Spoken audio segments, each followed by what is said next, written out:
মাংকো ভাত মাংকো ভাত। শালা যেভাবে মাংস ভাত খাচ্ছে রে ভাই, আমি মাংস ভাত খাওয়া ছেড়ে দিয়েছি। লিটারালি কেউ মাংস বললে আমি মাংকই শুনতে পাচ্ছি। মাংকো ভাত মাংকো ভাত। শালা হালকা তারফর কাটা আছে নাকি এ?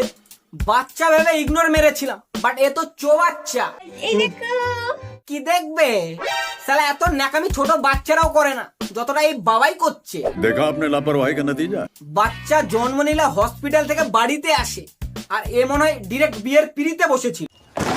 দুধ ভেবে অন্য কিছু খেয়ে নিলেই মুশকিল। বাবাই বাবাই বাবাই। মানুষ ন্যাচারালি বিয়ে করে বউ নিয়ে আসে, আর এই বাচ্চা তা ফিডিং বোতলে খাওয়াস নাকি কন্ডো। জানি এটা একটু বেশি ওভার হয়ে গেল, বাট এরা তো সুপার ওভারে খেলছে। সিরিয়াসলি সোশ্যাল মিডিয়া খোলা যাচ্ছে না ভাই, মাংস ভাতেই ভর্তি। কোথায় যাচ্ছে বাবাই? একটু ঘুরে ঘুরে করতে। সালা এর সোজাসুজি কথা বলতে প্রবলেম নাকি? মাংকো ঘুয়ু ঘুয়ু।